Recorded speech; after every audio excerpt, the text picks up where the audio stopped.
Gregory woke up on a bright morning feeling very confused. He felt that something was off. He looked down and saw that his stomach had turned brown and he had armor on his back. To make things worse, he had antlers that looked like those of an insect. Horror washed over him, and he felt dread creeping into every inch of his body. But the one thing he was worried about was work. Gregory was a salesman, working for an awful person. He would have quit a long time ago, if not for the fact that he was the sole breadwinner for his family. But in his current condition, he couldn't even get out of bed. Both his boss and his family are horrified upon discovering his condition, and lock him in his room, unable to find a solution to his condition. His family and the world eventually forget about him, leaving him to pass all by himself. This is the story of Kafka's novel, Metamorphosis. The reasoning for Gregor's transformation is never explained or expanded upon. As the story goes on, it becomes clear that there's no way for Gregory to change back into a human or overcome his situation. It's like when some people are at a point in their life that seems absurd and challenging without seeing any real chance of making things better. But what if I told you that these absurd moments in life hold a deeper meaning? What if they are meant to make us question the very nature of our existence and the systems we live in? This is called Absurdism, a fascinating philosophy that explores the absurdities of life and invites us to think about the mysteries and people that surround us. Albert Camus, a brilliant philosopher and writer known for his exploration of existentialism and absurdism, wrote about the nature of human existence and the confusing concept of the absurd. According to Camus, there are three possible responses to absurdism. The first response is to refuse to play the game. This means not caring at all about the absurdity of life. It is like shrugging off the profound questions and challenges that arise, choosing instead to live without any regard for deeper meaning.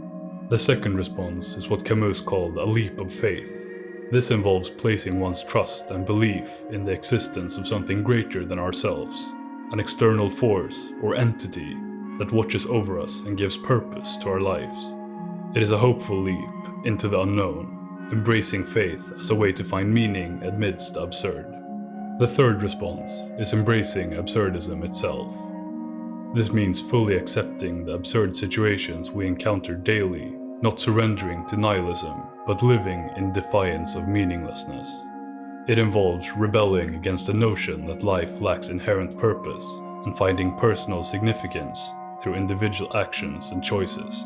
But if you're going to embrace the absurd fully, how do you go about that? Is there a way to find happiness in the midst of life's absurdities? Camus explains this in one of his most famous essays, The Myth of Sisyphus, where he compares human existence to the Greek king condemned to roll a boulder uphill for eternity. While this meaningless, continuous task is intended as a punishment for the king, Camus suggests that Sisyphus can overcome it by accepting his effort's pointlessness, while also grasping that he alone gets to decide how to live and feel within the confines of his punishment. He knows that the rock will roll back down again, but pushes it up the hill anyway. By finding joy in the struggle, he embraces and overcomes the absurdity of the situation. For one moment during each cycle, he looks at the rock rolling back down and is free and happy. He is an absurd hero. Sisyphus accepts the meaninglessness of his universe and carries on, so Camus thinks you can and must too. For as he put it, the realization that life is absurd cannot be an end, but a beginning.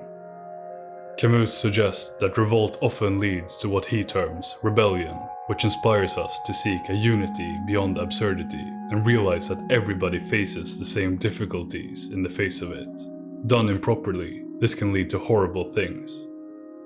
Camus considered Stalinism, Maoism, and Nazism to be nihilistic forms of rebellion, which ended with millions dead as ideologies tried to replace God, who they considered dead, with doctrines that offered meaning.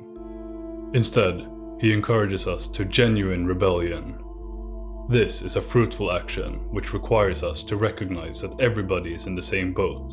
He suggests that rebellion should foster in us a sense of solidarity and respect for the dignity of others as we grapple with absurdism. Now, this doesn't necessarily mean that you should spend all your time contemplating how to make the world embrace the situation of absurdity.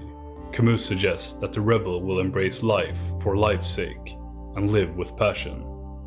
If you can't be sure of meaning or of an afterlife, then all that's left to put stock in is the life you're living. So why not do it passionately? Dealing with the idea that the universe has no meaning and that our attempts to find any will be met with indifference can be difficult. In some cases, it can drive people to nihilism and despair. However, Albert Camus reminds us that it is possible to embrace our life's absurdity and use that as a starting point for both a new connection with the rest of humanity and a bold experiment in living. In contrast to the nihilistic tales of Sisyphus and Metamorphosis, our lives are far from lacking in meaning. While we undoubtedly encounter challenges along the way, it is through conquering those obstacles and embracing them as integral parts of the journey that we discover true happiness. If you enjoy this kind of content, make sure to subscribe.